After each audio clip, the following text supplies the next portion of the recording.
Hey, how you guys doing? Welcome to Both Sides of the Windshield by Yin and Yang. I am the white one. I'm the black one. And we are going to be talking about a few topics today of... excitement, I would say. I'm excited. I am. I think these are going to be really fun topics. Yeah, let's see what we're talking about. But yeah, first thing, I mean, I'm excited for the first one. The first one, this is going to shake some... My type of market? Go ahead. Tariffs. No, I was thinking of used cars. Oh, you want to do used cars? I was going to do tariffs. I mean, have tariffs bothered you this year? No, they haven't. Let's do tariffs. Let's do tariffs. And I feel bad saying that, but they haven't. It's funny, we actually just watched, who was it, Jessica Caldwell? On the Edmonds podcast. Miss Caldwell. Jessica Caldwell, yeah.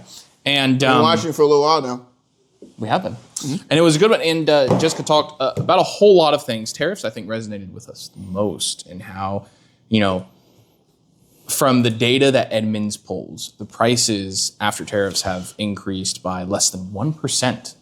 And the ones that have increased all had redesigns, new trims installed, new engines installed, stuff like that. And so, I mean, what we're seeing is we're not seeing a whole lot of increase in prices right now. It's not saying that's not going to happen. Even there, she talked about how, it might happen in the future. Now is the time to buy. But I mean, right now we're seeing automakers take massive losses from these tariffs. So are they working? Is the question. As of right now. I mean, I hear it on the news. Like, when you hear on the news, interest rates are higher than they ever been.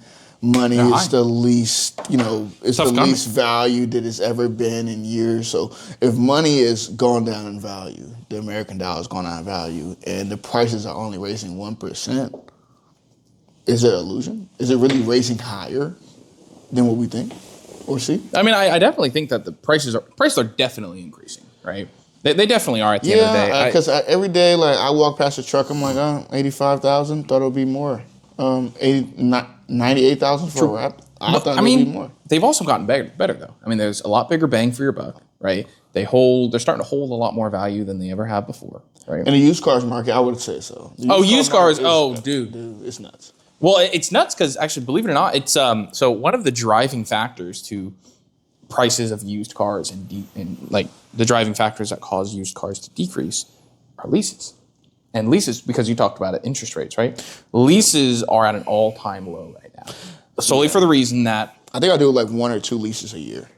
You don't do a whole lot, right? I remember back tail end of COVID, I was doing a ton of leases. I had people come in all day long. I did some with 2 doctors. There was a family with 2 kids. They leased a Mazda from me back when I worked at Mazda. Leases now, though, have certainly declined quite a bit. And the interesting reason is because it's really prices, right? You get a lot of people that come in. The massive benefit to leasing is just the monthly payment being low. Not like low, I mean like really low, like $300 a month, right? And you don't see $300 a month leases anymore. Oh no, I couldn't. You'll have to put like $15,000. Yeah, and obviously we'll talk about leases in a future episode, but you shouldn't be putting a ton of money down with leases. Maybe your taxes. No, you shouldn't. But then again, like, I think people are stepping away from the fact that, like, I need something new every 3 or 4 years as well. And I think, again, it's all about the economy. Consumers, when they look to buy something, they're looking to save as much money as they can. They're looking for cars that are going to last them, maybe low maintenance costs. They're looking for things because, everyone's trying to save money right now. So cars, they want a car that can live that lifestyle with them and help them save money. Fuel efficient, low cost of maintenance, etc.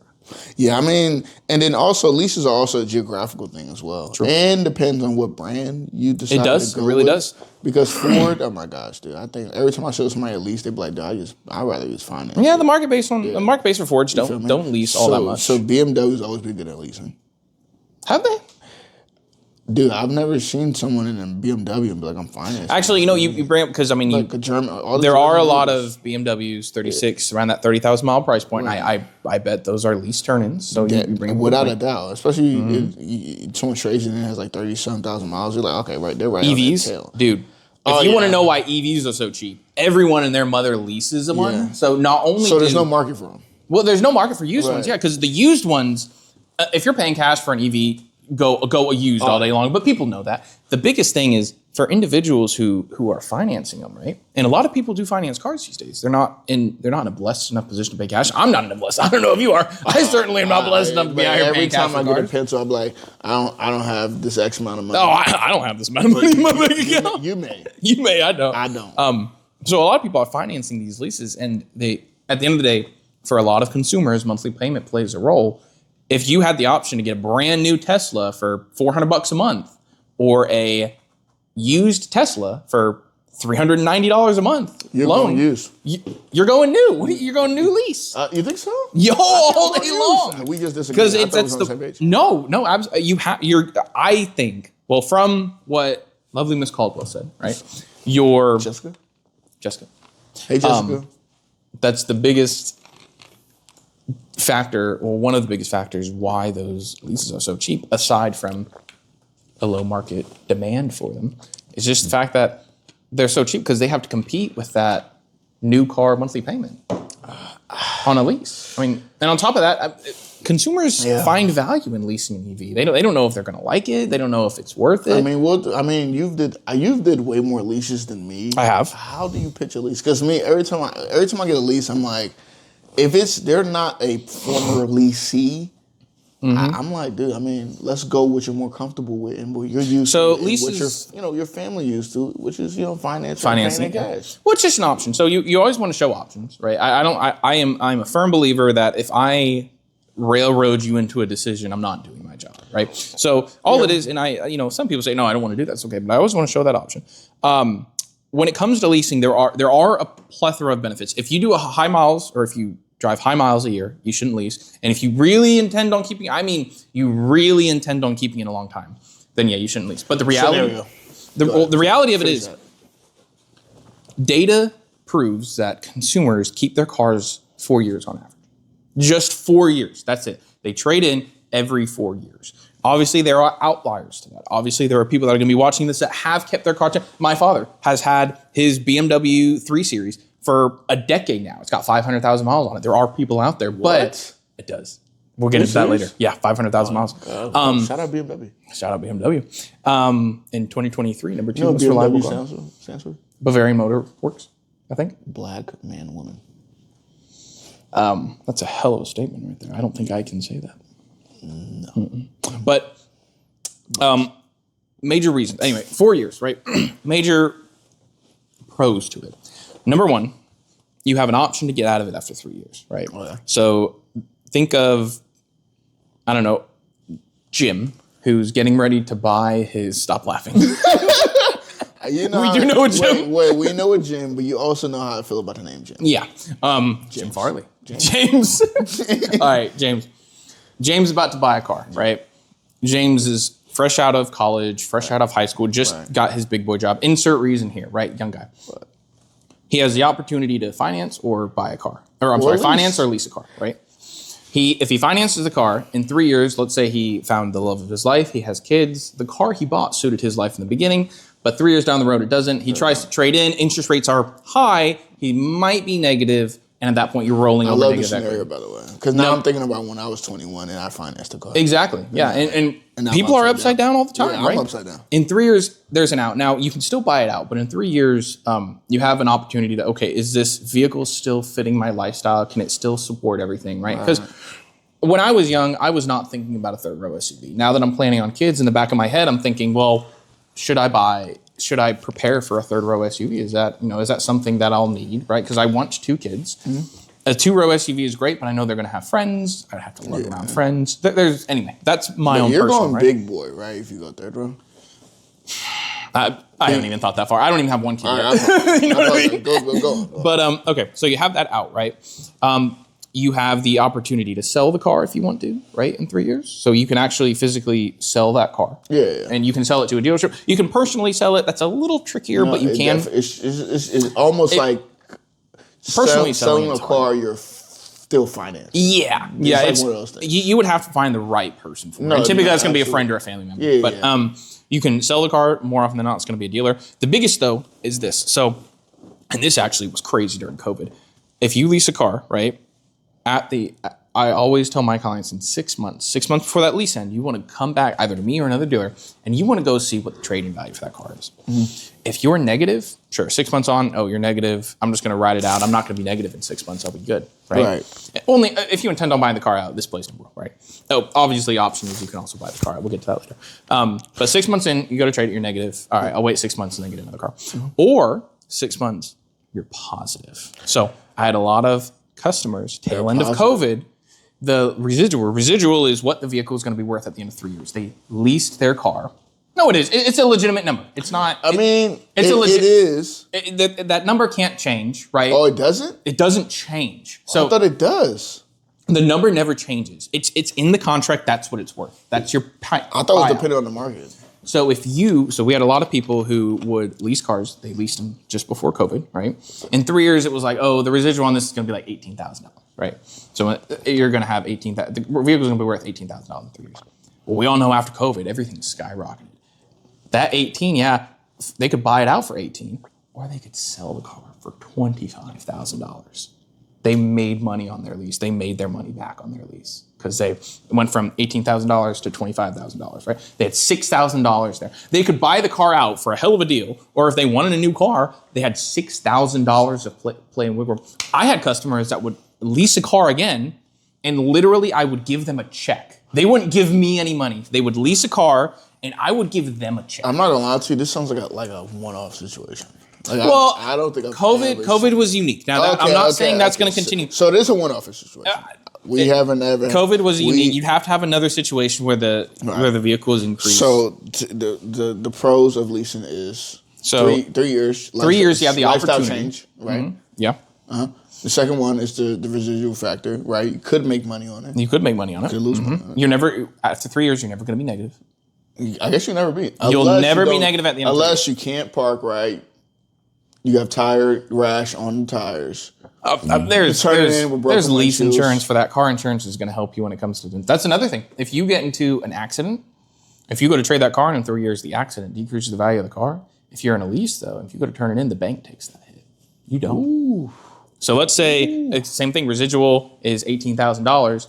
You're in a wreck. Your car is technically worth $16,000. You know what's crazy? When I met you and you told me about leasing, I was like, this guy needs to get out my face. I know, but there are values. I'm not saying it's for everybody. I'm like, because like now I'm hearing it. I'm like, me personally, like by the time I get another car, would you lease? Like in your life now? You're in a lease now. Mm-hmm. How you feel about it? I like my lease. I do intend on buying it out, but again, if I have a kid, if there's a life changing, let's say for some reason I actually don't even want. When's your lease up? Next year. Okay. And this is something that I've thought about. 27. 27. Okay. And this is something that will tail end of like close to 27, right? So 13 months. I think it's like 15 months. Okay. But if let's say I run into, you know what? I don't even want a car payment anymore, right? I'm just going to go buy a cheap Honda Civic. Boom. I have that out in 3 years. I might. It depends. I mean, if I have 2 kids by that time, right? By the end of my lease, and I don't want another monthly bill. I'm done paying monthly bills. Hey, here's my car back. Thank you very much. Do you have a Honda Civic for 10, 15 grand? No? I'm going to go find one. And I go find one. I go buy one on Marketplace, right? And You have such a nice car, though. I do like my car. That's what I'm saying. What is it? Tell them. It's a Mazda CX-50. Yeah? Mm-hmm. What package is it? Nice car. Meridian Edition. Yeah? Mm-hmm. Turbo. It's fun. Caramel seats? Caramel seats? Yes. Moonroof? Brown leather seats. Panoramic. Panoramic. Off-road tires? Off-road tires. I might change that, but off-road tires. Nice hips on it. Dude, a CX-50 is a good-looking car. In fact, if insert picture right here. CX-50 is a good-looking car. That's a beautiful... I love that car, right? Now, I wish it was a little bit bigger, but no car is going to be perfect after you've driven it a little while, right? Well, I'm so glad that you got a taste of a foreign vehicle. Well, originally, that was my wife's car until I said, hey, you know what? My car has 310,000 miles. It's time for an upgrade. I'm going to buy a Bronco, my Scion. That's 310? Mm-hmm. I thought that's 2 something on it. 310. That's crazy. And what I was getting at is that I'm so glad you had a taste of a foreign vehicle. And then for your wife's marriage, you decided to buy her a limited edition Bronco. Originally, that was supposed to be my Bronco until. Are you for real? Yeah, that I was going to be driving. Because here's the thing.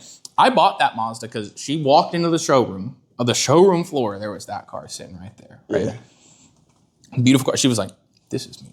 This is perfect. This is me here. She's an asshole. And I was like, all right. And of course, when we were looking to, because again, she had an old car. She had an old Nissan Juke. And I love cheap cars. She had a Nissan Juke. That car was on its last legs. It was 10 years old, right? Fairly low miles. It only had 100,000 miles. But again, it's a 10-year-old Nissan, right? So it was on its last legs. So we were looking for something else. And that's why I was like, all right, let's lease this car. We weren't even looking at that one in the beginning. But eventually it was, you know what? I pulled a customer thing of, you know what? This is worth the extra money. So I bought that car. Wow. Sold yourself. I did sell myself. Bought that car. And do you put any money down on a lease? Like how? I only paid my. So I paid my taxes. Buy a lease. I paid my taxes, then I put a little bit extra down. So I put $3,000. The MSRP of the vehicle is what? Oh man, it was like 43. MSRP was like 43, 44. Oh, gotcha. Like and then you have Rutherford County tax. State of Tennessee. No one knows this. You pay 7% to the state. Well, keep in mind, it was 43 or 44. I got, because I worked there, right? I got it at invoice plus Mazda. It was like 42, I think, something like that. So the car's MSRP or 43? I think it was closer to 43. It was a $43,000 car, invoiced. Invoice was 42, and then Mazda at the time was giving out a Christmas bonus to employees, so I got another $2,000 off. Oh, see, guys, look, listen here. When we tell you there's no markup in the cars, there's no markup. There's no markup. So you tell me, hey, I know I'm taking a $3,000 discount, but I think you guys can do better. He just bought a $43,000, at least, a $43,000 vehicle, and the invoice was 42. That's a terrible investment for anybody. You tell me, right, to invest $42,000 and I might make $1,000. Would you do that? It's low. A terrible investment. So next time someone tells me, hey, you're making money anyway. Sure, maybe a Mini. Sure. What, $200? $200. $250? $200. Yeah, I am. But I spent, 8 hours with you? That's $20 an hour. Good job. It's not. It's not. But there's no markups in cars. Go back to your story. But yeah, so she bought that car. I bought that car. It was for her. It was her, right? Anyway, year and a half down the road, I'm like, you know what? It's my turn, right? What? Making more money. I need something else. My car's got 310,000 miles. I'm driving to Nashville. I thought you did it for your guys' marriage. No, I did it because I might say that, but no, in reality, I definitely did it because I wanted a Bronco. Then my wife got a hold of that idea, and she said, "Oh my gosh!" And I was gonna get like a 2-door base and then have it lifted and everything. You ordered one. I ordered one and everything. I remember this vividly because you was trying to get me to order one. Oh yeah, exactly. Yeah, and then I'm FaceTiming her, right? And she sees in the background this 4-door Heritage Bronco, right? And she goes, "What is that?" And I was like, "Oh," and I sent her photos and everything. I'm like, "Good looking car." And she goes, "That's me." And I was like, "Wait a second. I thought the Mazda was." No, that's me right there. That's the one. We should do that one. And lo and behold, yeah. So now the Bronco that I have is a baby blue Bronco with white rims. That's my favorite Bronco. It is my favorite. It's my favorite. Here's the thing: I can't drive it alone very often. No. Yeah, because I'm only oil changes. Only oil changes, or with my wife in the car. Yeah, exactly. It's baby blue Bronco. Hey. She's about to park herself here soon, right? She's about to park herself here soon. Like can I say that on the podcast? I don't know what that means. What is park herself? She's about to be at home now, right? Yes. Mm-hmm. So you get to drive it. Yes. You think she'll let you? No. Not for Nashville. Great. No, she's going to keep the lowest amount of miles. For the record, though, I'm happy about that because that was her dream car, right? So that's the last car. She has no desire to drive any other car in the world other than that car. And that's fair because honestly, that's probably one of the better years of the Broncos because they now insulated the top. Insulated the top, big screen right there, right? Big screen, yeah. This is great. If you have a Bronco, a little bit off topic, if you bought a Bronco, there was an update that went out. You officially have karaoke in your Bronco. Karaoke. Mm-hmm. Oh, like that went out. Yeah, on the screen. It was originally when we first bought that car.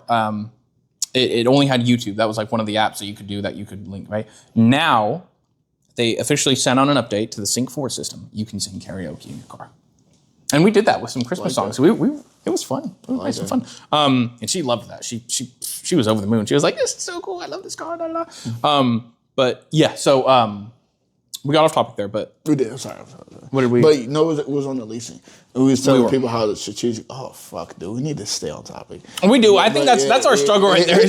We definitely get off topic, but we just get to talking with each other, right? We forget do. about the. And that's good. I forgot cameras. Again, it's all about the lens, right? Yeah. We want you to see this business through our lens, so that you're more. Again, there might be things that you don't like. There are definitely things we don't like about it, but it's part of just understanding the process. And I'm glad that we get to provide that point of view because people won't know until they get in a bad lease or bad finance situation. Yeah, exactly. Financing an EV before they watch a video like there's this. We're not trying to sell anything right now. Right? Exactly. We are. We're selling point of view. We are selling a point of view. And some people have to buy it. But I'm not trying to sit here and say, even though we work for Ford, I'm not, oh yeah, you should buy an F-150, although we should buy an F-150. 0% right now. You won't have a payment until Christmas. Sorry, forgive me. Easter. On the third day, $1,000 F-150 payment comes in. Let's Think get about that. But yeah, back to it. Leases. One of the reasons why EVs are so low. It's one of the reasons why used cars are so high. Just less people are leasing, which I find very interesting. That's a point of view I never thought about when I was just thinking about the price of cars, and they are high. The price of cars are a lot higher than they used to be, and they're definitely not going to come down. Nothing depreciates, right? That's not really something. And on top of that, I watched. I don't know who it was from. I watched a little clip on TikTok of a news site that was talking to somebody regarding prices of cars, and they were talking about it's just not feasible these days to make like a $25,000 truck anymore, right? Even we were talking about BYD in the last episode. Chinese automakers, one of the reasons they're so cheap though is because the Chinese government owns a lot of the manufacturing processes. Or I'm sorry, they don't own a lot of it. They have a lot of government incentives and programs. They put a lot of money into their EVs, and on top of that, they own the building and shipping processes as well. Like that's all. A lot of that's government run, right? So, and again, that brings up pros and cons. Is government owning the means of production better? It causes vehicles to be less expensive, but at that point, we run into something overwhelmingly political that we don't want to be involved in. And we're in America, and a lot of people don't like the government. Yeah. So. And, buddy, I don't like the government. Yeah, I got guns. I got guns for it's wall. No, literally, no. But yeah, so speaking of government. Speaking of government prices. Tariffs. Oh yes, back to tariffs. But yeah. Oh yeah, back to what we were originally talking about. Have you seen them? I know that the only time I saw a change was a Bronco. We had two base model Broncos. One of them was 41, the other one was 42. It was like $1,200 more, right? Nothing was different. There was no additional accessory on it from manufacturer. There's nothing built on by us. There was no lift kit to it. There was no price difference for the paint. I know the paint can, the color of the cars it was exact. They were the two different colors, but there was no different charge. It was just $1,200 higher, and the only reason of that is maybe inflation, but tariffs might have played a role in that too. Sure, but a lot of American. Some of our parts come from overseas. Yeah, but the plant at Kentucky, Louisville. What is it? Oh man, it's on a plaque there. I think our Bronco was built in Michigan. Yeah, so Detroit. But then again, it's like Ford is always. Well, this year I know that. Well, I remember this because it's one of my better months. Remember we were doing employee pricing to attack the tariffs. Oh yeah, I remember that. Right, I had a pretty. Thank God, James. Thank you, Mr. James. Jim, bring it back, please. That was great. I was making so much money. I don't know how much money you were losing.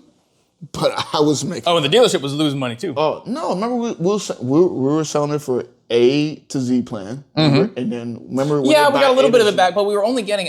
Come on, it was below invoice, and Ford paid us back a little bit of it. I think we were making like a couple $100 on a car. That's fair, but then again, the back end. You know what I'm saying? The back end was pretty solid. Oh yeah. Yeah. So I'm saying there's no cut on the back end. Oh yeah, there were. Banks have reserves, right? And it's so easier to sell back end products on new vehicles because that's the cheapest it'll ever be. Oh, 100%. Yeah. So, but like Mr. James Farley has implemented a way for us to still succeed with the issue of tariffs, right? So he provided something to the consumers, right, to build a sense of loyalty to the employees and his consumers as well. And I will admit, tariffs has made prices go up, but they haven't affected me how I. Well, again, per the Edmunds, per Jessica Caldwell on Edmunds, less than 1%.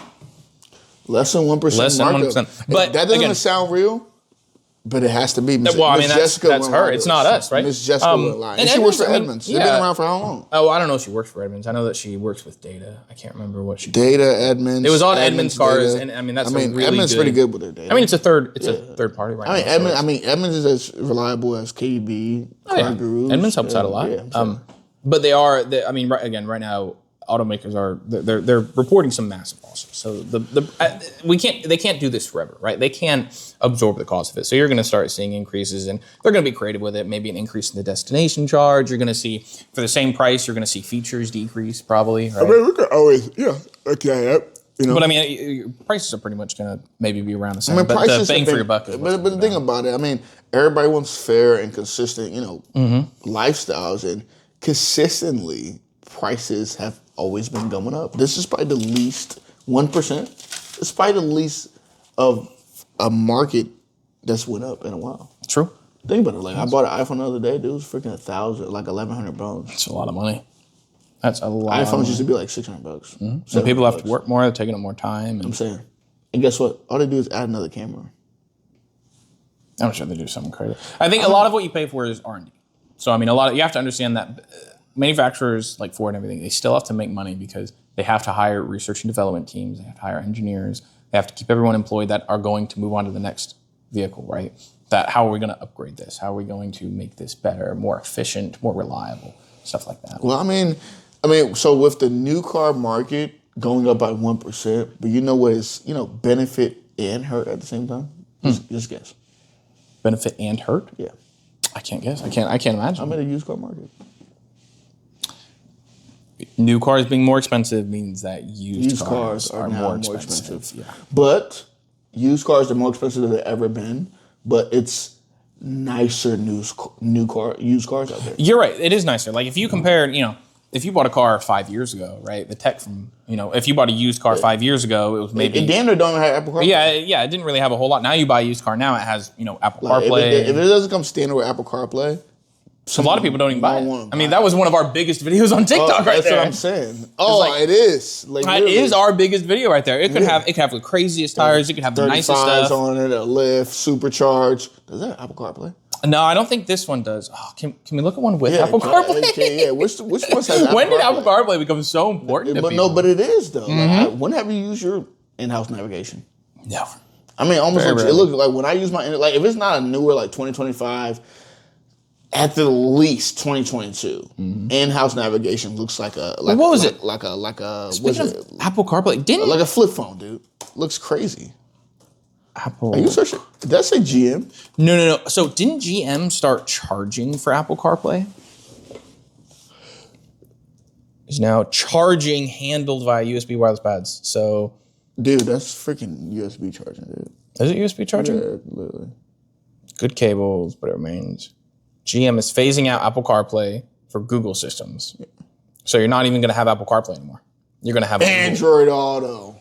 You're not even going to have that. It's just all going to be Google and everything like that. So they're phasing out Apple CarPlay. I forgot about this. This is actually, I've had multiple people come from. Thing. They are? Remember, because the Explorers, they come standard. They are, but I don't think they're phasing it out. Personally. So they're like, no, my car is not going to have Apple. I think that's it, because we had a lot of people come from Chevy cars.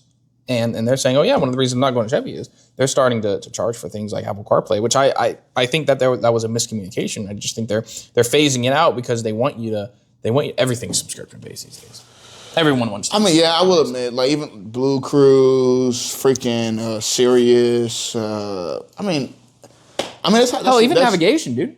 In-house, I did see that other in-house day. navigation is subscription based. You get what? 1 year or 3 years or something complimentary, and then after that you pay. I saw the 2026 Corolla from Hoover Toyota, and I accidentally said Toyota, and it said you didn't pay for the Toyota subscription. I was like, "Are you serious?" Oh my god, dude, it's crazy. Everything's subscription based. What? It's cost of anything. In fact, cost of things bring us into our next point. Used cars. No. What? Is used cars? Well, we didn't talk about the cars that hold the most value, dude. Oh, we didn't. We never talked about the cars that hold the most value. So there are Edmunds. New cars have went up 1%. Yeah. Used cars have been more expensive. They haven't been, but they have the most equipment they have been. They have. And let's talk about the cars that have been holding their value. So number one, this is per Edmund. This is actually really good. Number one is a Porsche 911. 911. That's to be expected. It's a 911, right? 98% holds 98% of its value. Okay. Number three is a Toyota 4Runner. I haven't seen number two. I seen that coming honestly because Toyotas last longer than who? Me and you. Yeah, exactly. Toyotas are great cars. But that's number that's three. The only car I really respect. Being a Ford guy, Toyota is literally the only. If you get a Tundra, you're not a man. But if you have a Camry, Corolla, Highlander, or 4Runner, as someone that advocately is a word? You're an advocate. A strong advocate for Ford, I respect Toyota with all my heart. It's a good one. Yeah, my first But love. guess number two. I don't want to guess because it's once again strong advocate for Ford, and I don't even think it's a real product. I can't say. I do. Okay, number two. Number two. 92% of its value held in over the course of 3 years. Oh, it is number two. It's better than the 4Runner. It holds more value than the 4Runner. Gay. Oh, I can't say. 92% of its value held in 3 years. The Ford Maverick. Can you believe it? The Ford. I love that truck. That thing continues to surprise me. You know what's great? Every time someone comes on a Ford Maverick, I'm like, dude, can we get serious? No, absolutely. I'm like, can we I'd get be serious? turning people on to Mavericks, dude. I love Mavericks. Everyone says, yeah, I just. Okay, so here's the thing. A Maverick is Solo the size. segment. I'm getting water. Right. A Maverick is the size of what a Ranger used to be. Right. It's the size of what a Ranger used to be, and in a world where everything has gotten bigger, Ford came out with a truck that is about the same size as what things used to be, and I love that. It's a great car. I had everyone who's bought a Maverick has at some point in time driven a Ranger. Yeah. And they always go, oh yeah, this is about the size of what my old Ranger used to be. And we had an old, like 2003 blue Ford Ranger. I pulled it up right next to a Maverick. The only difference was the bed size. Well, because they have, 5-foot bed? I don't remember the exact bed size. The bed is longer. But remember, because the cabin used to be small, though. The cabin used to be pretty small. Yeah. So you bring up a good point. Yeah. So a lot of you had additional bed length because of your cab. So, but I think the cars themselves are eerily similar in size. And of course, I see old Colorados on the road. I imagine that's the same thing. But there isn't really, in a world where, an XLT F-150, a mid-trim F-150 costs $50,000 to $60,000 depending on your equipment. On average, a $20,000 to $30,000 truck. You think about it. I don't want an STX. Sorry. Some Some people don't want an STX. You know what I'm saying? If I can get a Maverick, better gas mileage. And I'm advocating for them now because it makes hybrid. Sense. Could get a hybrid. That's what, 37 to the gallon? I think it's got like 42. Wow. I'm pretty sure it's 37 though. You can probably push 40. I think it's 42 city. God is much better than the 15 I'm getting with 15, my wife's 15 on a 5. Oh yeah. Oh yeah. It's way better than 15 you're getting on the Bronco. Oh yeah, and it's a great car. Yeah, it's a great. I love Broncos are for swag though. Yeah, like the Maverick is a utility vehicle. Maverick is a utility. I mean, it looks good though. Shut up. I didn't say anything. It looks great. Remember my sounds. Dude, a Lobo. I'll tell you what, everyone hated on those Lobo rims. Have you sold a Lobo? Mm-hmm. How many? One. Me too. No, I think I have. I had someone was like, No. I sold two. I sold a white one with the black one with the black rims. Mm-hmm. Yeah, that one was nice. The white one with the black rims, and it comes with a black roof, which is cool. I loved the blue one though. I loved those disc rims. They look so good. Everyone hated on them, and I'm sitting here like, they look so good. It's great, you guys. Well, we have too many of them on the lot right now. I'm not gonna lie to you. We don't have a single one with disc rims. We have Lobos. We don't have a single one with disc rims. Because they're not. Maybe I'm talking about. They discontinued those because everyone was like, oh man, those are so ugly, and it's like, no, those are fucking hard. Right. Okay, those are crazy, and it's got an all-wheel drive system that's standard, 2-liter turbocharged engine. That thing is quick. The experience of driving that car. Because you're right, bro. It's a light vehicle, weighs as much as a sedan. Yep. Has the doesn't have the like I'm not towing my boat with it. Exactly. You know what I'm saying? No, and you're not it can come with a 4,000 pound 4K tow package. No, it could. You can tow 4,000 pounds. Yeah, I mean, would you want to though? Probably not, right? Yeah. Right? If I want to tow something, get serious. Yeah, you're gonna need an F-150. That's what I'm saying. Or Ranger. I understand that. Or Ranger. Not even a Ranger, honestly. But even then, like you have the utility of a truck, kind of with the bed, right? And then you also have space in the bottom, right? When you for additional stuff, for additional things as well. And maybe it's like I want a truck, but I don't want to have the worries of a truck, like how far I'm going to park away in a parking lot. It's easier to park. It's easier to drive. That's what I'm saying. And think about the market that's going to buy these cars, right? If you're looking at an F-150, maybe I would, right? But at the end of the day, I don't think you're going to be buying a Maverick. If you're looking at an F-150, you're not going to drop all the way down to Maverick. Maybe if you're looking at a Ranger, I've had that happen, but the market that's looking to buy those cars aren't looking at, big full-size trucks. The market that buys those cars, I think, should be looking at that car and comparing it to like an SUV, right? Because let's say, I put myself in this position whenever I talk to my clients. If I had a kid, I'm getting him a Maverick all day long. I think when I was young, I had a sedan, and whenever I moved, whenever I needed to do something, it was so difficult. Well, I mean, if you want your kids to be a virgin to marriage, I'm getting. Oh, okay, all right. They're not going to be a virgin in that car. So they're getting for some vagina in a Maverick. That is a crazy thing to say on a podcast. That is a wild take. You think so? No, I'm asking you a question. Yeah. Did that scream? Please put it on me. Actually, I'm getting inappropriate. You are getting inappropriate, but But think about it though. Insert Maverick. Insert Maverick here. Does this scream? That scream. Please, can we get in the back seat? There's not that kind of room in the back. Well, not that kind of room in the backseat on a sedan either. Yeah, that's what I'm saying. Crazy. But no, topic. We just reverted to. But as mentioned, bro, like I didn't expect it to be like. I didn't expect to hold that kind of value. No, not at all. Like probably last year, maybe, because I'm not gonna lie. When they brought it back in 2022, was it? It was 2022. We were selling for over sticker. I remember we were selling for $5,000 over sticker. That's crazy. For the hybrids. That's crazy. Yeah, people were buying it. Wild. Oh yeah, but they don't have a lot of market, but like I remember like the most. Can I talk? I probably shouldn't talk about how much money I've made on one right now. Fuck it. Who cares? Jim would care.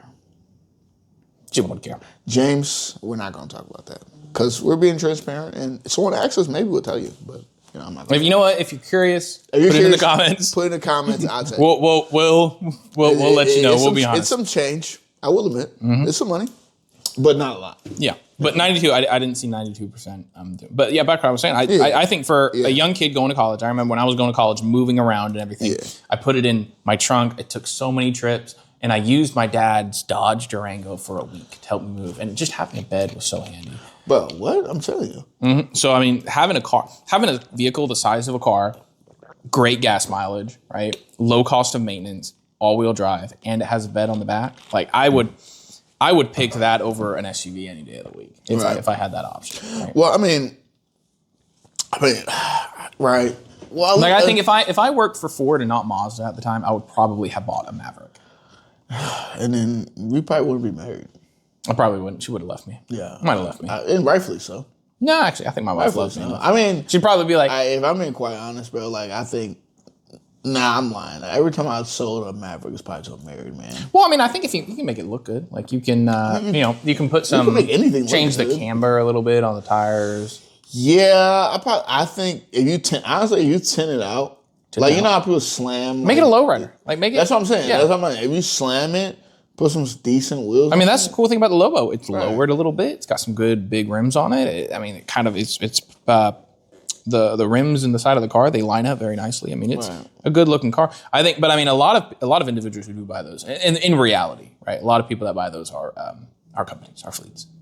Yeah, because I mean, they put their. But we didn't even talk about the pricing of a Maverick. You're right. We haven't. 20, bro. Like used ones are going for with discounts 25. Bro, I think, but used ones are going for like what?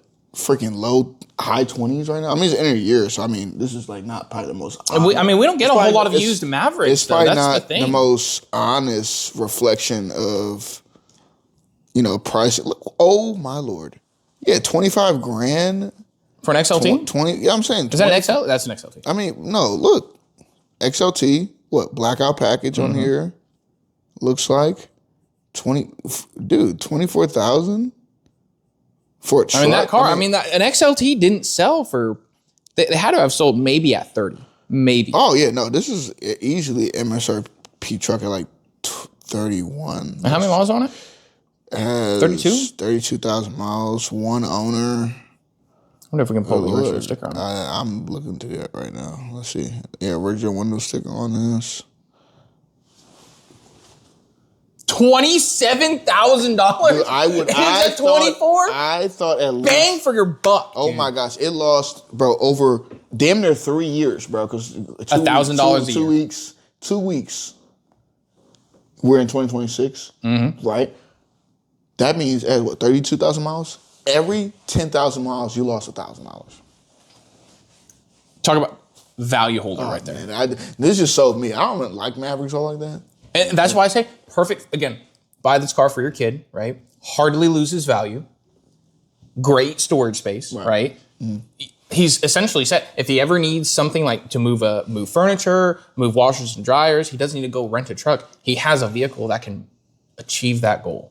And then eventually, when he's ready to move up in the world, he trades it in, and it's held a great amount of value. Yeah. Oh, dude. And I dare say again, we're gonna get a lot of people that comment on this video because I'm gonna compare it to this. Toyota Camry or this, right? This car is far more versatile. And think about it, it's $1,000 below the car. 24 is $1,000. So per Carfax value, market value of the car, $25,620.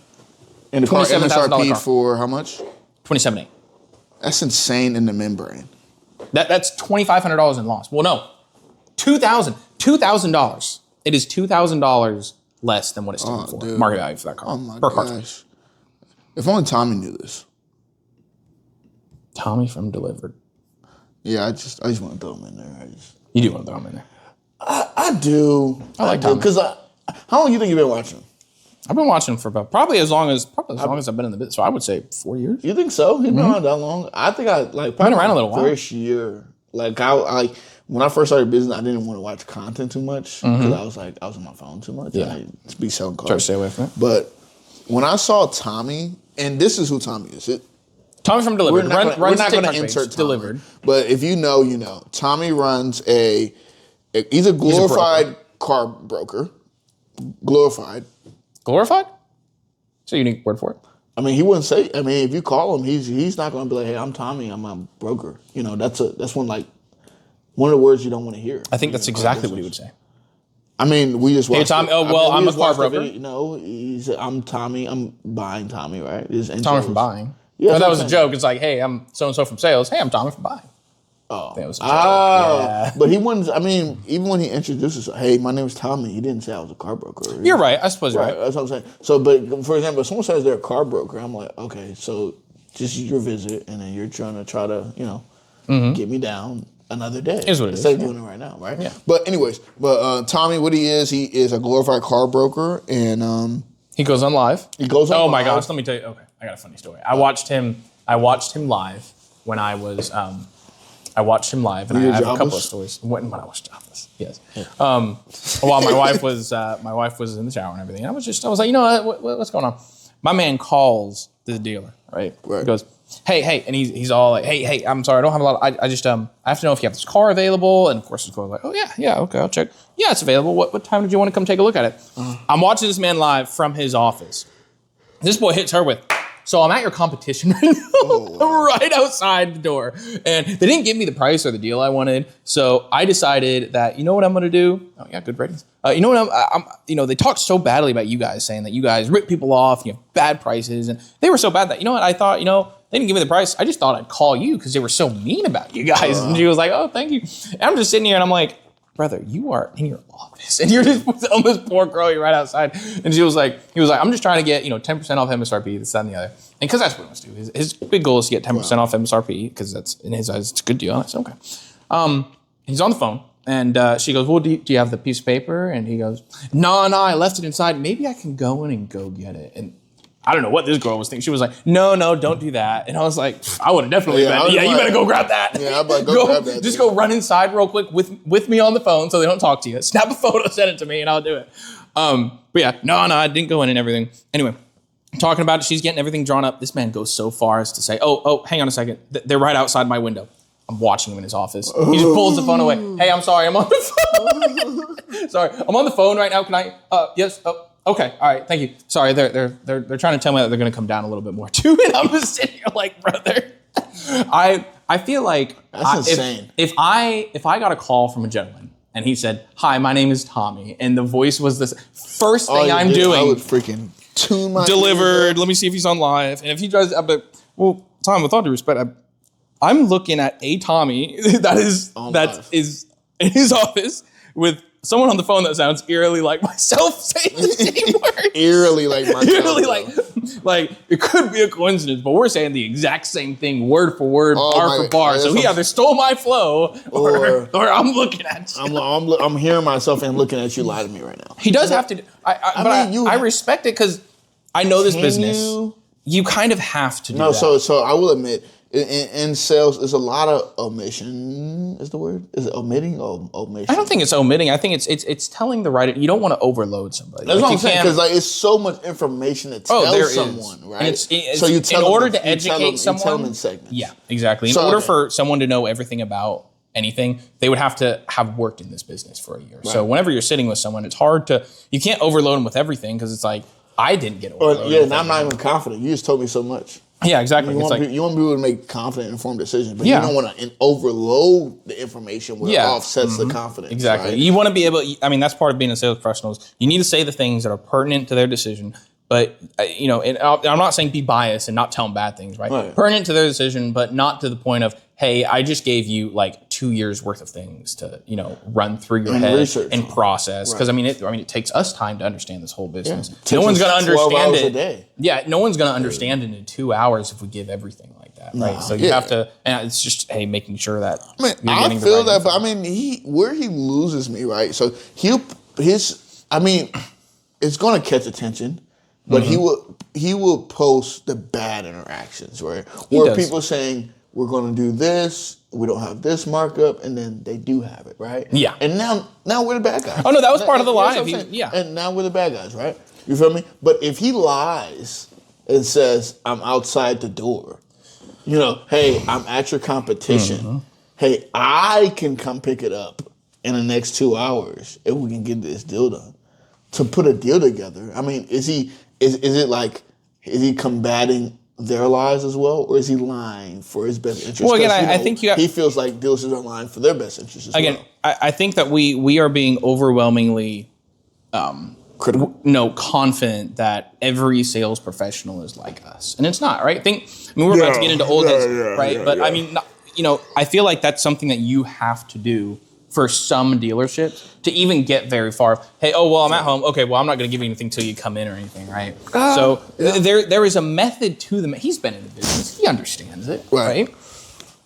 I mean, not everyone. I know that when someone asks us for an out-the-door price, we're like, done. We type it all up. We send it over to them. Right. The last 2 dealerships I've worked for have done that, right? Yeah, not process. Everyone does. And in fact, okay, another story. On that same live, maybe on that same live. No, because on that same live, he gets a call from a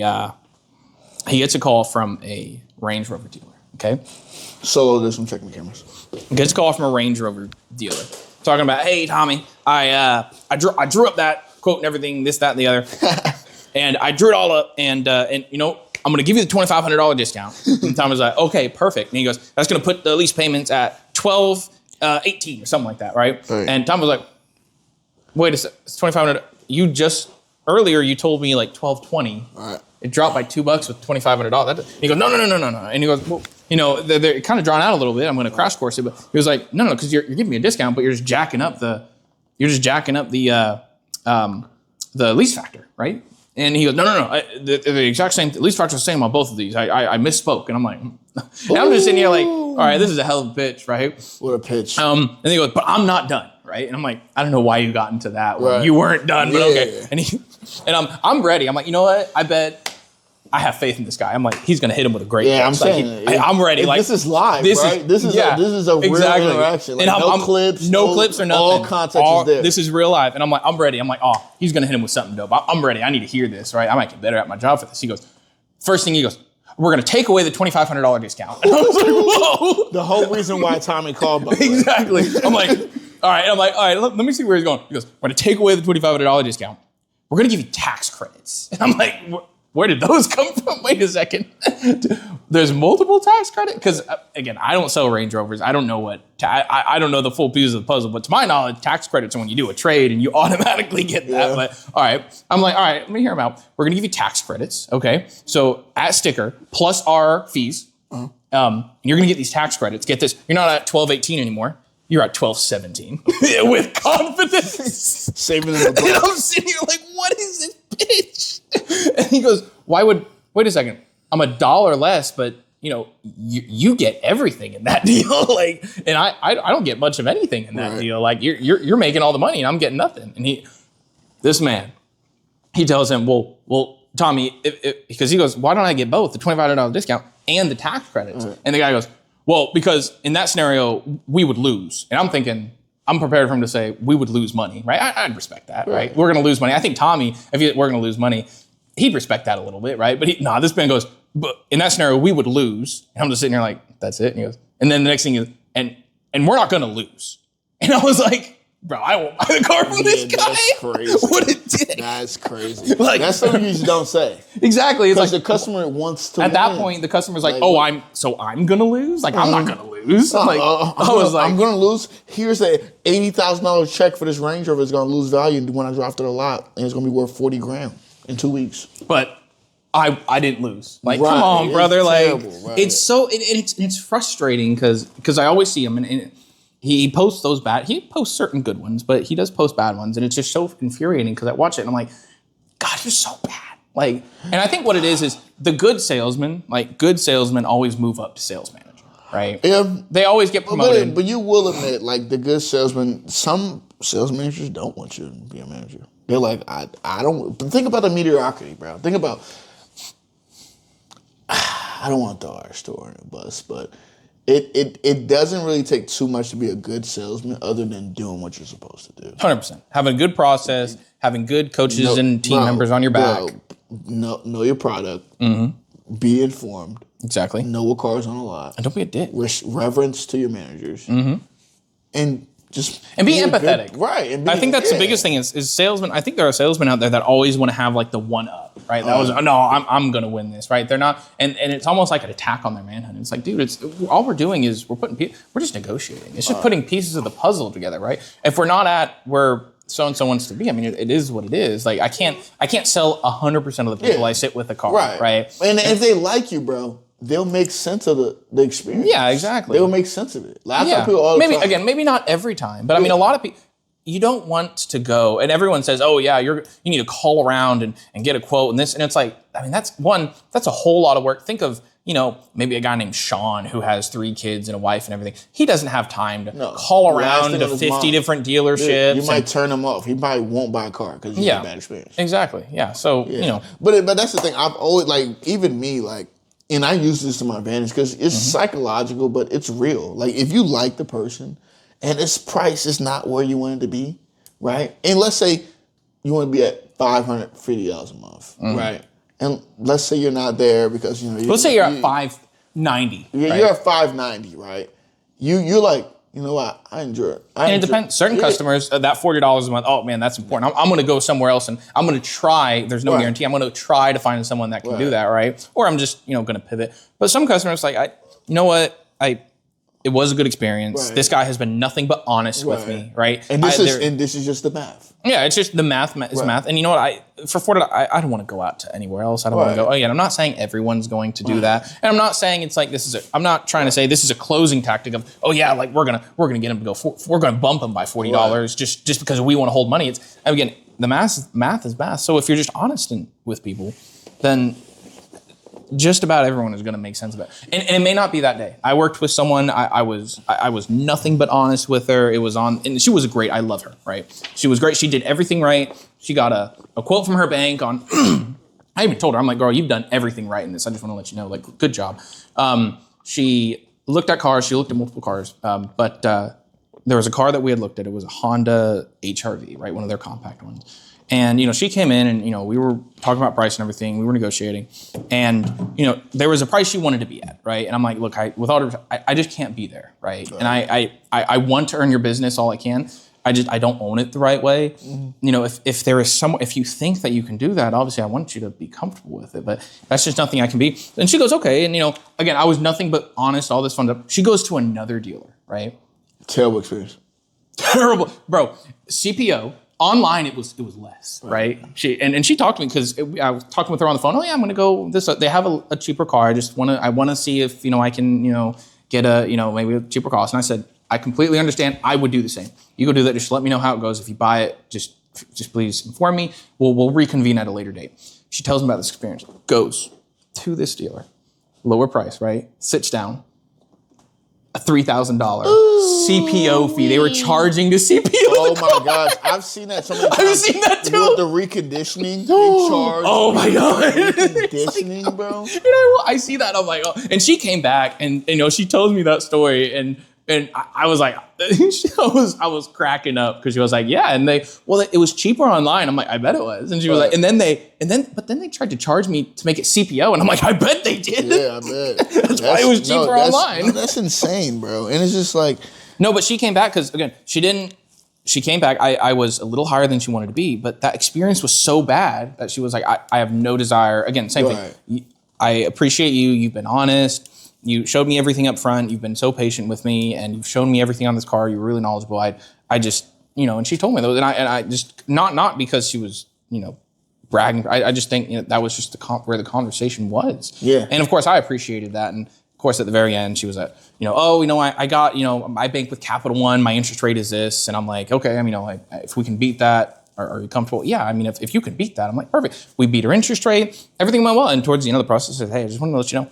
Because this was her first time. She was trading in a 2003 CRV that was beat up and everything. Her first time. Too, and I talked to her. She was with her boyfriend. Mm-hmm. Yeah, that white one that was. Oh wow, that was hers. That was hers. Yeah. Oh, I remember that. And you know, she brought her boyfriend, and I told them both. I'm like, listen, guys, you did everything right. Like, I want to commend you guys for your first time doing this. You did nothing wrong. It was an absolute pleasure working with you guys. I love the fact that I had an opportunity to help you. And you know, I think that just goes to show if you're just on again. Maybe you won't sell a car that day, but at the end of the day, when they go somewhere else, they're probably based on these lives from Tommy. They would notice. They're gonna have a tough experience. No, they will, but and maybe because he is presenting like a good, like, what would you say, like Tommy interactions, like there's how many 20 people at a dealership, not even ours or yours, right? Let's say it's 20 people. How many of them are going to give Tommy a viral video? I think not many. 15? And again, we talked about this last time. Dude, probably like 12. A good 0.5% at minimum. I go 65%. You think so? Because some people are just uninformed. Like, you know, don't know how to speak, don't know what to do, don't know how to handle these Don't things. Speak with reverence, don't speak with confidence. Just because they don't know, right? They're not confident with their process. They don't know, right? So, it gets back to, like, the experience. Like, you ever had somebody on the phone with like, oh, that's too much money, but you know, there's a quick connection. We're like, yeah, I understand, man. I mean, it's expensive, but let me ask you, what isn't expensive? That's what I'm saying. Hey, man, dude, I'm not in a rush to spend no money. I don't think you should. Like, I hit a guy with that. I was like, I'm not in a rush for no money to spend no money. I don't think you should be either. But hey, man, if you want to know about availability, call me around 3:00. I'll let you know. Yeah. Dude, he was like, I'm coming in at 4:15. Yeah. Right? And I think people respond well. Everyone is so fearful, and I'm not saying they should not be, but everyone is so fearful that they're going to work with that used car salesman that they see all over media, right? If you can just break down that one barrier, and the best way to break it down literally is just be honest about things. Like, hey, this is what to expect, everything like that. I tell people what our doc fee is before they, you know, if they ask me what a doc fee, it's $797. Like, I say it, I'm like, that is what it is. And it's like, oh, well, you know, these guys are $100 less. It's like, they're the same. I doc fee $800. I think I thought the same thing when I started working here. Yeah. Because it gives you the empathy, right? Of like, because what people are doing when they, you know, complain, because we do the same thing. We complain, right? And they're just protecting their money, and which is their livelihood to, you know, pay their bills. We protect our money. And that's what I'm saying. And that's what it is. So once they respect, right? Because if you're not good at your job, they will never respect that you're protecting your money. Because it just seems like you're taking your money. But the whole time you're trying to run a business, right? Yeah. You're trying to run a I have to keep the lights on. I have to keep employees paid. I have to keep the faucets running, right? So what you're doing is like, you're protecting No, you're basically running a quarter, you're running a portion of $1 billion business in this one car deal right now. Exactly. But you're holding the experience of Ford, the product of Ford, the knowledge of Ford, and also how do you present it to come to a convenience of guarantees or putting it right into the Ford family. You know what I'm saying? So, and obviously we get paid whether if the car loses money or gains money, we still get paid. But we still have to help. The decision has to. I have to again. I have to both empathize with you, but from the position I'm in, I have to make a wise decision for the building that I'm in. I have to respect the fact that they help me pay my bills, right? They help me keep my family fed. So my decision has to, we're in that weird limbo of, I have to make a good one for the business, but I also have to empathize with where you're coming from and try to get there, or at least tell you how close I can be. No, that's what I'm saying. And it will come back. It always come back to this. When people are protecting their money, even though they had a good experience and we're not on the same page, right? I can respect that because I'm like, okay, they're like, I understand this guy's well informed, but I still have to stick to my guns, right? And they hit you just had that. You just told me about yesterday when you sold that Toyota. Tell me about that experience. I got to be careful here. Okay. And you know why I have to be, right? I know why you have to be, yes. So I had this guy come in. This gentleman come in on Toyota, right? And we have these Toyotas because Ford doesn't sell any sedans anymore. So we have a relationship with Hoover Toyota where they'll sell us Corollas and we send them over, base model SDXs. Yeah, it's like they're used Corollas that don't really sell well over there, right? Those used Corollas that don't really sell well over there, they ship them over to us. Ship them over to us. Just in the event we're in the same group. Yeah. They're our sister store. So we get them in, and I post on Facebook Market, right? And he comes in, and he wanted to buy it for what I had on Facebook Market for. And, it's a nice way to combat those type of, offers. Right? Oh, wait, well, so you had it priced on Marketplace. Right, for $21,600. Okay, and he wanted to buy it for like that out the door. We need to pay his taxes, his fees. We need to do everything. Okay, I got you. So I bring out the paper. I'm like, okay, Uncle Sam has to be paid so we both don't go to jail. And if I can, a lot of these times when we get cars from other dealerships, we are selling those at a loss. Yeah, we're selling because the dealer that we're buying them for. The car is 24,600 MSRP. I was selling for 21. Yeah, right? And he had the same. And it only had 1,000 or 2 miles. No, on it, right? one. They had 3 miles on it. Oh shit. Right. So I'm in a position where he had a good experience, but I'm going to insert the clip, dude.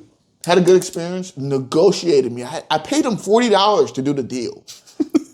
Out of your own I pocket. paid him.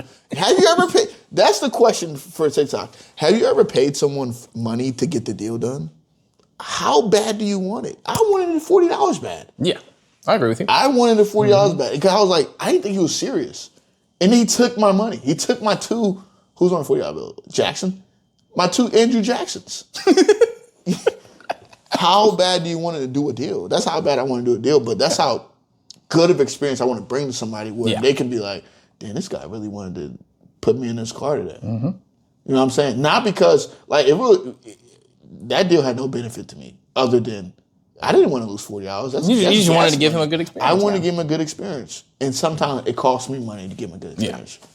$40. Well, I think it's funny you bring a lot of these experiences up because I think the people that hinder it the most there are 2 types. Obviously, there's people that are, some new people, and I don't blame them. I just, they're just new to the business, and sometimes it's tough to get a good experience out of someone who is new, and I respect that. I was in that position too. They're just not informed, but they have great vibes to them. They do have great vibes. And vibes sell cars. Vibes do sell cars. But I think another big one is the old heads in this business. You know what's crazy, bro? Can I run off a little quick story real quick? Go for it. I remember my first month in the business. Like, this is 2023 May. My first week, I sold 5 cars. My first 3 days, I sold 2 cars. My first week, I sold 5 cars, right? And that's a lot of cars for a week. That's a great week, by the way. You do that every week. That's 20 cars a month. And that is, the median car salesman sells 10 cars.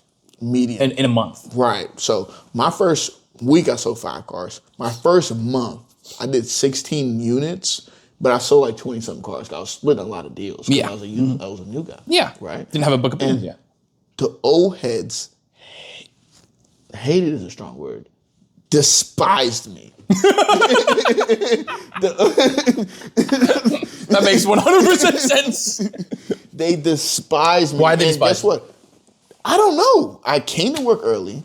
I was confident, and I just wanted to do well. I'm saying good morning to everybody, to accounting, to my managers, and they thought I was like, oh, look at this freaking yes man. Look at this guy answering the phones before anybody can do it. You're taking I remember Chris, I'm name dropping, we gotta bleep that. I remember a guy at our dealership at least 3 times my age. I pick up the phone, he's like, dude, you're taking money out of my pocket. I said, what about my pocket? He said, I don't care. You hearing? I don't care. Right? And I'm like, and ever since then, I never respected the old head. But ever since, this job really made me notice, like, not everyone earns your respect. No. Because, like, how can I respect you? You don't respect me. So I'm so glad I had that experience because I never backed down. Oh, yeah. And it wanted me to be better. It wanted me to come to work early. I wanted to be informed. I wanted to know my product. I wanted to be the best closer I could be. Right, well, I put myself in a position to be the best sales professional I could be. And in a span of, I've been in 2 years, and people in the business for 20 years, I'm better than, because my potential is exponentially greater than them. Yeah. Just because they want to help me, now I'm going to kill you. Yeah. I'm going to kill you with my kindness. And I'm going to be the best sales professional I can be. So when they be like, well, I'm looking for Banto, you're going to be like, golly, what did I do wrong in my life? Exactly. Yeah. Right. Well, I mean, old heads, they lack a lot of things. They're jealous. Okay. Right? They're entitled. They are. Right? What else? Oh, and they're slow to embrace new tech, and they're also slow to embrace new people.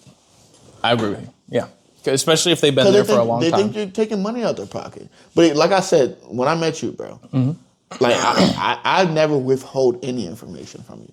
Yeah. I told you everything. I knew, like, I never had a guy where I'm like, this guy's like as good as me, or this guy's like wants to be great. This guy cares about the business as much as I care about it, right? Yeah, it's not just about we're trying to make a paycheck. Right. I want to work somewhere, but I also want to be better. I want to better that day. building every day. I want to better myself, and I want to better the place of business. Oh my gosh, because I want to be an asset. I don't want to be a guy that just comes in, clocks in, sells cars, leaves. I want to be a guy like, hey, do you want another position in the business? Yeah. Do you want this in the business? Do you want? Exactly. And I'm setting myself up, right? I'm not thinking about my day-to-day life. I'm thinking about my future. Wow, exactly. Right? I'm not looking for the next sale. I'm looking, how can I sell myself to the next step position or the next step, right? And that's, I didn't think about it long term, but when I started noticing, like, okay, I'm actually, I'm better than a lot of these guys, and they've been in business 20 years. Exactly. Oh yeah, you're gonna be sick at me.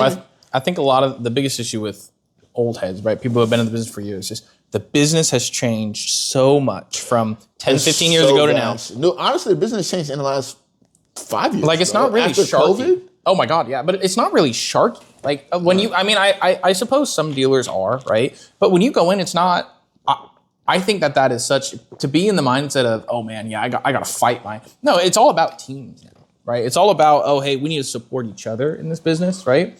And I think that is something they can't.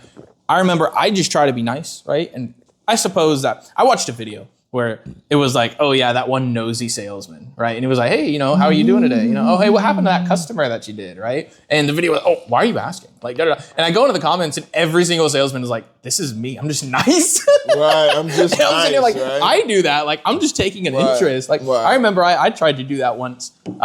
And someone was like, oh man, you got to stick to yourself, right? You can't be doing that. And I'm like, I can't be. And it clicked with me. I'm like, oh, well, I can't ask you were in a business where if someone did that to you, right?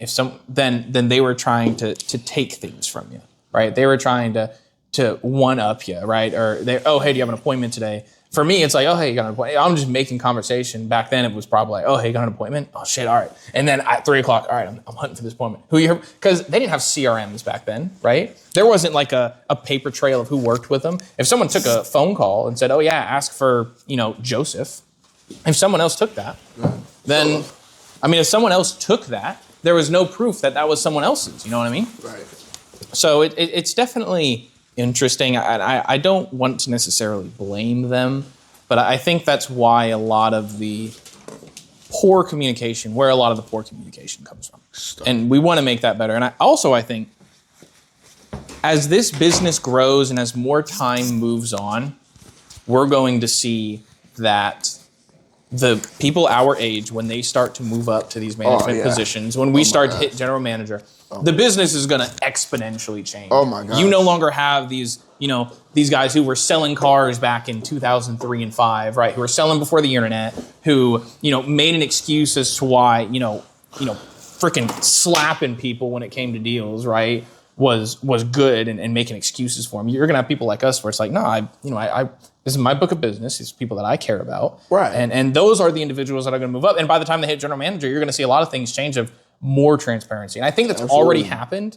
But I think our generation, as we move forward, is really going to be for sure, because transparency sells. Like when we do things like this, you know what I'm saying? They're like it gives you a more eyesight. It's more cameras than there are people in this world right now. And old heads, they were selling cars before there were cameras, before the internet. They didn't know what reviews were, right? Right. And that's what I'm saying. It's just like we're at a point where like the younger people are so ready to adapt because we've been adapting our whole lives. Like I remember my mama had a BlackBerry. I seen my mama have a BlackBerry. I seen her have a Galaxy. I seen her have an iPhone. I seen her have this car, that car. I seen what cars used to be. Like we're so used to adaptation. Yeah, it's like it's the norm for us. Yeah.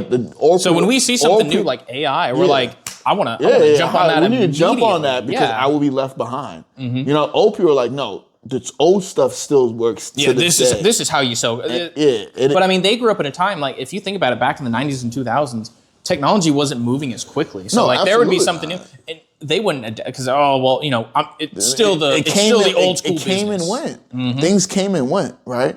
But things are coming and going, but at a rapid pace. So we're used to changing, right? And we're used to seeing things and saying, I know how I can implement that into my life. You're like old heads. I feel like things came, right, and then it went. Yeah. Now it's like come and going. And we're used to that. You know what I'm saying? We're used to the iPhone, okay, new iPhone, all right, you can open your car door from your garage, great, you know what I'm saying? We're open to that. Some people are like, oh no, the government knows too much now.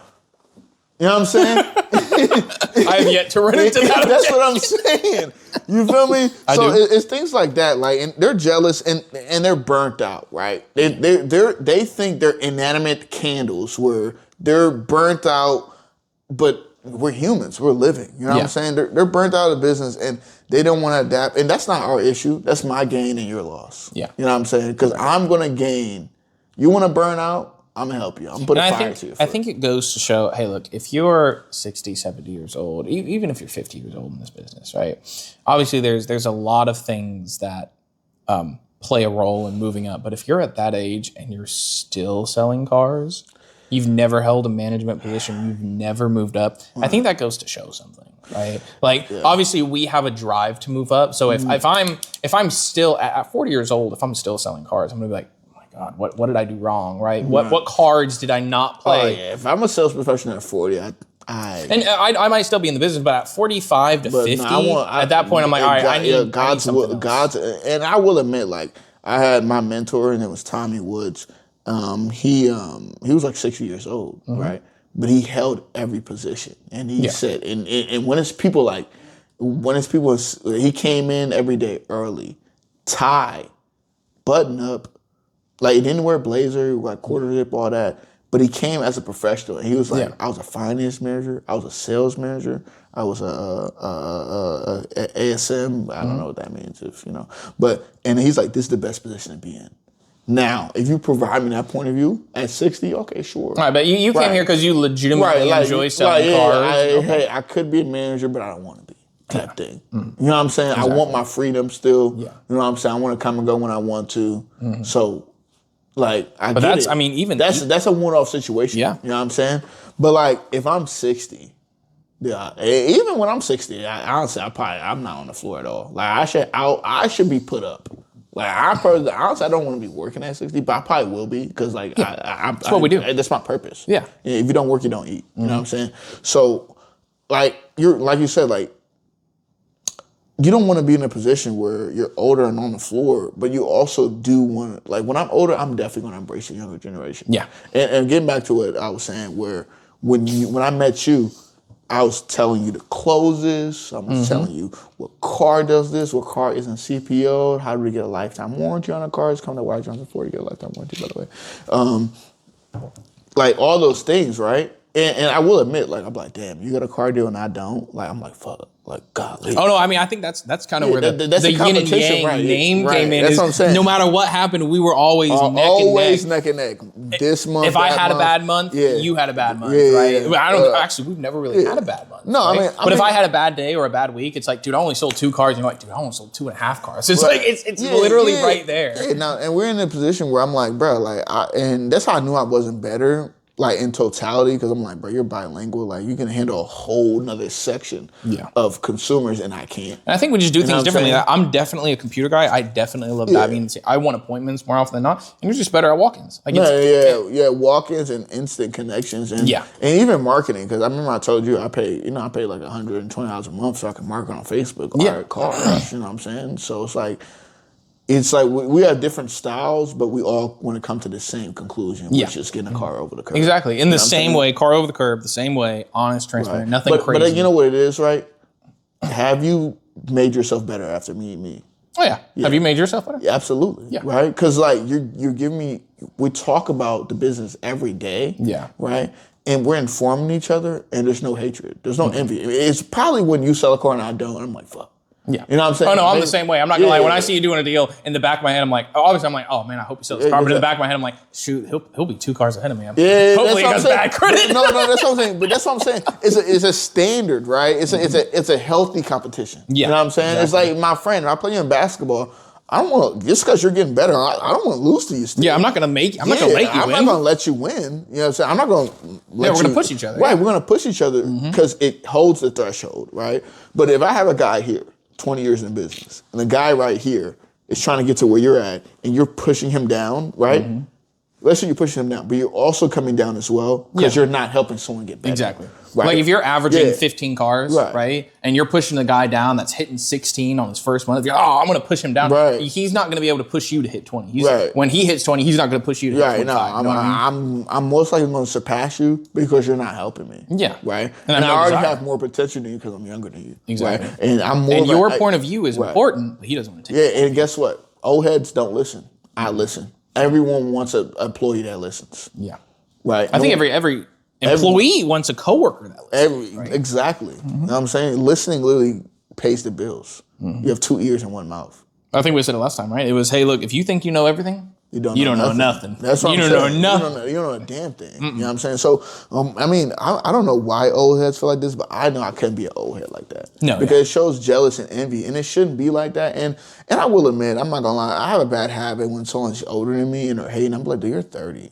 Yeah. Like, don't piss me off. Exactly. Yeah, I'm going, because I'm not rude. I'm not a rude person. My mom raised me better. So don't make me be rude. Not make me, but don't try to antagonize. Yeah, because I'm younger than you. When someone's younger than me, and then I'm like, damn, you got your own detailing business? I would never did that. I mean, think sports. If someone's young, like the next best thing is young. You think those around him are like, man, we got to drag him down. No, they want to support him. They want to be on a team. They want to support him because then the coaches see you trying to see our young investment, right? You're helping him, right? Instead of throwing him down, because then you throw the whole team down. Think football, right? Think soccer. The captains on those teams, they're probably never like the best, right? Like you could be a captain of a team, and you might not be the best there is, but what you are is you're supportive and you make people better. Right. And I'm trying to think of soccer. Who's a captain that's not like the best? Tony Cruz. Tony Cruz. Tony Kroos was good. Actually, I would say Tony Kroos. He's probably one of the best midfielders in the world. Because, I mean, Tony Kroos he is one of the best midfielders in the world, but I think that he definitely played on a team that was... I mean, who do you have? Lewandowski?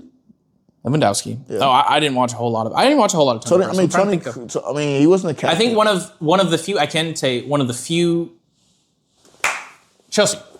Oh, yeah. Azpilicueta was a right back. Okay, he was not the best. The team he was at a time, like the best player was William? No, not William. It was Aiden Hazard. Aiden Hazard was the best left winger in the league, and Azpilicueta was captain, right? I think Hazard at times was captain, right? But Azpilicueta was captain a lot of the time. Right.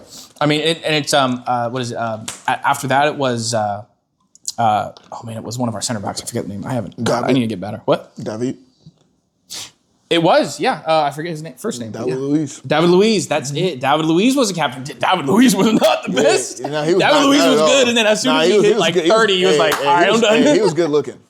He had good hair. He was good looking. He was the next best thing. I'm trying to think who else. Liverpool. I know Salah has been captain sometimes, but Salah's often probably one of the best. It's Van Dijk. Van Dijk is one of the best defenders, but I think one of the best players on that team is Salah. Mohamed Salah. I mean, you're always gonna promote your best offensive player than your best defensive player. 100%. But the captain of those teams, sometimes it's not the best person. So when you're in a team like at a job, right? Right. You could still be the leader of that team. It doesn't mean you have to be the best. Right? You don't have to. All you are, you're supportive. You raise people up. Right. You make everybody else better, and that is a skill. And that essentially makes you the best, though. Because I'm not even gonna lie. Like at my dealership, I believe I might not sell the most. I might not make the most money. I might not sell the most cars, but I'm so genuine. I won't skate you. Even though you shouldn't. That's just, you're doing the right thing. Yeah. I'm going to help you. Hey, you looking for a car? Hey, I think I've seen it over there. Exactly. You know what I'm saying? Hey, your customer's on a lot. I greeted them. I brought them to you. I welcomed them in, right? I asked if they wanted water, coffee. Right. I sat them down. I made them. I didn't just say, stand right here. I went and sat them down. I did the extra step, which is something little, but again, little things help in the experience. Right. It does. Because then it's like, what a guy. Yeah. He's not trying to take. I'm rolling out the red carpet. I get to sit down in this seat. I'm on, I was offered water. And that's the thing. I think, and what makes me one of the best is like, I listen, I do this, like all the attributes people should be standard. Yeah. They're not doing it. You know what I'm saying? Again, the business has changed and they have not changed with the business. Just because it's just the technology. It's everything is moving so quickly. We're so used to adapting on the fly, right? If you were in this business in the early 2000s, right? If you're in this business and you're in your 40s or 50s, you're not used to changing that quickly, right? I mean, changes happen so slowly that you're like, all right, let me warm up to it. There's no warming up to it. Like, you got to be instant with it, right? No, you have to be super This business is rotating to online. Like, I've worked with so many people that sent, especially old heads, that sent someone a quote, right, on a car and never followed up with them.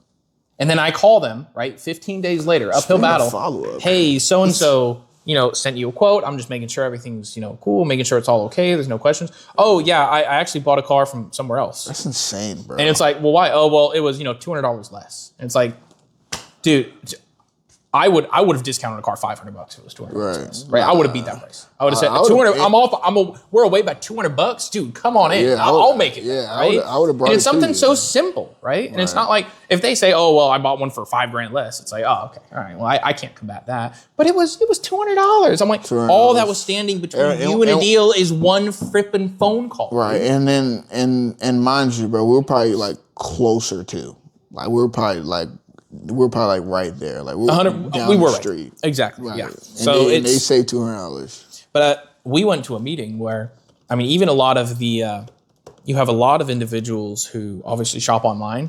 There is a dealer out there that lets you go through, literally lets you send your deals out to banks. That you choose the banks and you send it, and then it tells you what the rate is, right? And of course, then, sales team manager, and it was the finance manager who was telling us this process. He was like, yeah, we implemented this. He says, and he was like, now, I'm not the biggest fan of it, but I'm happy we have it. And I'm sitting here like, why aren't you the biggest fan, right? Everyone would think, oh, it's because they can't mark up the rate or something. He goes, no, I mean, the reason I'm not the biggest fan of it is oftentimes they send it in a bad way. Like, they don't send it properly. They don't send it to the right banks. It's, oftentimes when they come in, I still beat the rate that those banks were giving them by like a point and a half, when right? People submit their just because they send a 10-year-old car to I don't know a Send Federal Credit Union, and it's like, oh, that's not going to be as aggressive, or Capital One, right? Because I have this other bank that they specialize in these cars, and the taxes aren't included. Because in Tennessee, you pay 7% to the state, and you pay 2.75 depending on what county. Exactly, or the taxes are wrong, or they were $300 away from a rate decrease. Right. It's like, hey, if you put $300 more down, your rate goes down by half. Right, and that's what I'm saying. Oh yeah, I'll take that and run. The doc fee's not in there, or the title fee's not in there. It's just like it gives you're so misinformed. But I mean, they still do it because it's all about transparency. It's hey, here's you can do everything yourself. I'll call you after, try anything you want, and then we'll follow up and we'll try to beat it from there. And it's just again giving away. It's not trying to hide information, but no, you never want to hide. I mean, because at the end of the day, like you have to be as transparent as glass, bro. You know what I'm saying? You don't want to be in a position where someone's uneasy to do business because like they're like, well, I want to do it, but I don't believe it. Yeah. Believe it, you know what I'm saying? So it's one of those things where you also always have to be just a period sales professional. But you know what I'm saying? Like if I told someone what's a good sales professional, what are you gonna say? You know what I'm saying? And hopefully, I hope they would say. I hope they would say us. That's the goal, right? Right. But the good thing is, I think we have so much potential. Well, we get referrals. Yeah, that's what I'm saying. We get referrals in 2 months. This guy. I closed him. He didn't where he wanted to be. He brought his whole family to me right here. Insane. You know what I'm saying? And it's all about being a professional. He respected it. He respected that. I remember he told me, he said, it's not business. It's not personal, it's business. I said, dude, I know it's not personal because personally I like you. And because I'm running a business, I can't do that. Yeah, exactly. You know what I'm saying? And you understand that. Half the time, most customers they respond well to that, right? Especially if you've been on sometimes. But the good thing is, again, I think at the end of the day, in these coming years, as people like us start to move up in the world, it's going to start to get better, which is good. No, it is. I apologize. But I think I got in the deal mode, by the way. Customer texted me on a Sunday. Like I'm sitting here tuned out. I'm like, okay, he's talking about follow up, exactly. Oh, hey, next episode we're gonna talk about follow up because that. Oh my gosh, the money is in the follow up, and guess what? It's not even about what you did that day. It's following up. It's setting yourself up for success. Exactly. It's not expecting. When you got success. Married, you had to keep following up with your wife, didn't you? Oh, 100%. I follow up with my wife every day. Every day. Mm-hmm. And you call her every day. Hey, baby, you okay? Yeah. Hey, how's work going? How's work? Mm-hmm. Hey, you want something? Hey, have we gotten that package? Babe, I know. We got to go get a sweet treat. Let's go. Oh, are you hungry? Let's. Right. What should we eat for dinner? We're following up. That's all it is. I'm getting too passionate here. You are. Okay. But we got to end it here. But I think that was a good episode. And I'm so glad we could because we touched a lot of topics. Even Tommy. All love for Tommy. Dude. All heads touch that all topic. Love for Tommy. And we even talk about used cars. And we don't talk about used cars. We hardly talk about used cars. Yeah, ever. But used cars. But I'm so glad you guys tuned in to both sides of the windshield by yin and yang. Me being the white one, me being the black one, and hopefully. And as always, put in the if there's anything specific that you want to hear about that you want us to talk about. Put it in the comments. We're more than happy to jump in there and do that. We have a list of things that we want to talk about, but if there are questions, we'd love to. Any topic ever. Oh, Christmas Day. We are going to be live for a brief period of time, so we would love for you to be able to tune into that, and you'll be able to ask us questions live on stream. Take care. Take care.